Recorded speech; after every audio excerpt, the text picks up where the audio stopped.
The seven princes of hell is an idea we mentioned when we discussed Lucifer. It's not necessarily one that is mentioned explicitly in scripture, but it is an interesting idea that many scholars have attempted to explain in the last 600 years. Today we'll take a look at some of these ideas, mostly focusing on the classification of demons by Peter Binsfeld, which borrows heavily from the idea of the seven deadly sins. As we are on the topic of hellish nightmares, browsing the internet shouldn't be a nightmare experience for anyone. Thanks to today's sponsor ExpressVPN, you can browse the internet safely without any privacy concerns. With so many of us now working from home, keeping sensitive information and data private is as important as it's ever been. With ExpressVPN's encryption standard, your data and browsing history is safe from ISPs, the government, hackers, and even ExpressVPN themselves. VPNs have a multitude of other uses, such as being able to receive discounts when shopping online based on your location. I personally use them to change my location, giving me access to shows and movies that would have been otherwise unavailable on websites such as YouTube, Netflix, Hulu, and many more. For example, I can change my location to Canada and have access to shows such as Vikings that would normally be unavailable. One thing I've noticed with ExpressVPN in particular is that your broadband speed is never slowed down or hindered, which isn't the case for other VPN services. Find out how you can get 3 months for free today by using my custom link, expressvpn.com/mythology. The link will also be in the description of this video, so don't miss out.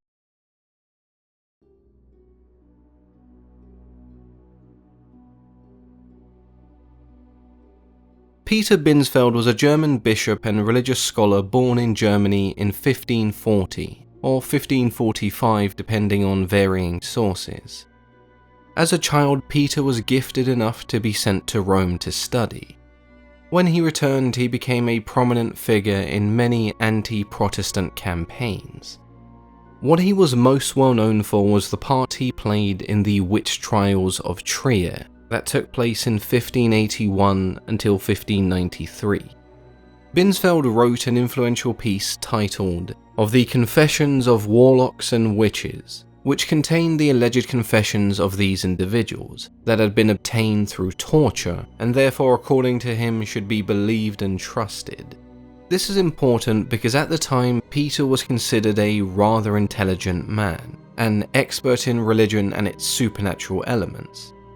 In 1589, amongst the chaos of these witch trials, he published a list of demons that he believed to be the princes or lords of hell. According to Binsfeld, the seven deadly sins were much more than just deadly vices. He believed each one was in fact a demon. So, who are these demons? The first of these is Lucifer, who represented the sin of pride, the original and most serious of the seven deadly sins.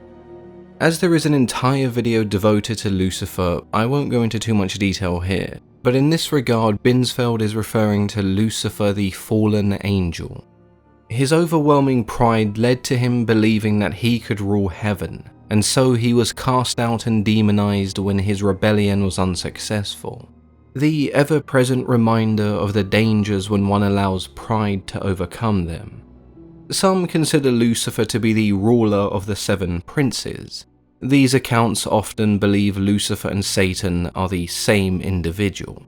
Other classifications who don't agree see Satan as the figurehead of hell, an entity separate from Lucifer. They even sometimes replace Lucifer with another fallen angel figure, such as Azazel.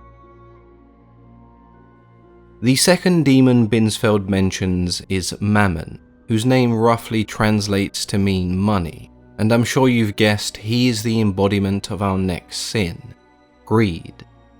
In scripture, Mammon isn't necessarily a physical being, more so a concept surrounding money, wealth, and greed. Over time, this began to change, and it was during the Middle Ages Mammon became more than just a concept. He was personified as the demon of greed in numerous pieces of art and literature, and thus some scholars began to classify him as one of the princes of hell, who would enslave those who were driven by greed and the accumulation of wealth. At times, Mammon can be confused with Beelzebub, and though they both can be seen as demons of greed, greed and gluttony aren't necessarily the same thing. The third prince of hell is Asmodeus, who represented the sin of lust. Most of what we know about Asmodeus comes from the Book of Tobit, as well as some other Talmudic stories, such as the construction of the Temple of Solomon. Many saw his role as spreading lust through the land. From common people to kings and queens, nobody was safe. In the Book of Tobit, he fell in love with a woman named Sarah and prevented her from marrying anyone else. He also killed 7 of her husbands the night of their wedding, just before they could consummate the marriage. The 8th husband, Tobias, was lucky enough not to suffer a similar fate. Following advice given to him by the archangel Raphael, he was able to repel the demon. He placed a fish's heart and liver over some burning coals, and when Asmodeus paid them a visit that evening, the smell caused him to flee, where he would later be bound by Raphael. In the Talmud and the Testament of Solomon, Asmodeus has numerous encounters with Solomon, and there is a passage that mentions him marrying Lilith and taking her as his demon queen. His appearance can vary, but most of the time we see a part man, part animal hybrid. The Kabbalah explains this as him being a cambion, a half-human, half-demon offspring, his mother a succubus and his father King David. The 4th demon prince, according to Binsfeld, was Leviathan, which represented the sin of envy. This one may seem a little odd, as when most people think of the Leviathan, they think of an enormous sea monster, not exactly something you'd assume would be found in hell. It has dozens of interpretations and meanings across numerous religions, but this association with envy and the princes of hell that Binsfeld speaks of is a Christian concept. The Italian philosopher and Catholic priest Thomas Aquinas described it as a demon responsible for punishing those guilty of envy by swallowing them whole. Leviathan was also often seen as representing the gates of hell. In Anglo-Saxon art, the entrance to hell was seen as the gaping mouth of a monster, known as the Hellmouth, or the Jaws of Hell, with the Leviathan being seen as all sorts of creatures from a giant sea serpent to a large whale or even a crocodile. It's likely the creature's gaping maw was enough to influence this Anglo-Saxon motif. The 5th demon prince is Beelzebub, the Lord of Gluttony. Another name you may also see is the Lord of Flies or the Lord of Flyers, which refers to his ability to, well, fly. Beelzebub is a figure who can be traced back through numerous civilizations and religions. In the Testament of Solomon, he is a fallen angel often associated with Lucifer. He doesn't necessarily have a particular domain, he just behaves in a generic demonesque manner, causing men to worship demons and turn on each other, succumb to lust, jealousy, and murder, just an all-round troublemaker. The Dutch demonologist Johann Veer saw him as the chief lieutenant to Lucifer and integral to a successful revolt against the devil. John Milton also shared this view. In Paradise Lost, Beelzebub is a fallen angel who, along with Ashtaroth, is second only to Lucifer in terms of hierarchy. Why Binsfeld considers him the Lord of Gluttony is hard to say, as others equated him to false gods, pride, and envy.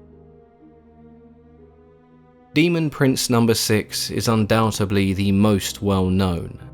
Satan, the Lord of Wrath. As this is Peter Binsfeld's classification, we can assume when he says Satan, he's referring to the Christian interpretation in the early modern period from around the 16th century onwards, just after the Middle Ages. From around 1480 onwards, the hysteria around the idea of witches began to spiral out of control in some European countries. France and Binsfeld's native Germany were two of the most notorious examples. Heinrich Kramer and Jacob Springer's Malleus Maleficarum was published in 1487, and this explained that all sorcery was rooted in the work of Satan, and thus we see Satan's association with warlocks and witches.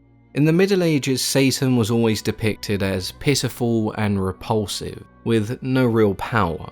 But now, with the fear of witchcraft on the rise, naturally Satan would become a demon that people feared. So much so that the church turned its attention away from other religions. The focus was now on Satan. The simple belief in him was thought to lead Christians astray. Our final demon prince is Belfagore, the Lord of Sloth. Binsfeld saw him as the chief of laziness, and though he does have a point, there is more to his character. You wouldn't be wrong to argue that he is better suited as the prince of manipulation and deceit. Belfagore takes many forms, choosing whichever one he feels will convince his victims into doing his bidding.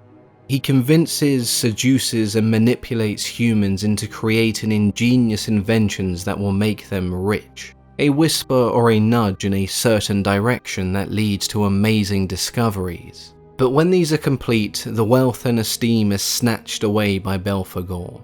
He may not be the most imposing or terrifying demon, but Belfagore is about as cunning and deceitful as they come. There are many different classifications of demons by many different scholars, and we've only just looked at one. If you'd like to do some further reading and see how they differ, then you can simply search the classification of demons and you'll find a host of varying ideas you can examine. As always, I've been your host, Mythology and Fiction Explained.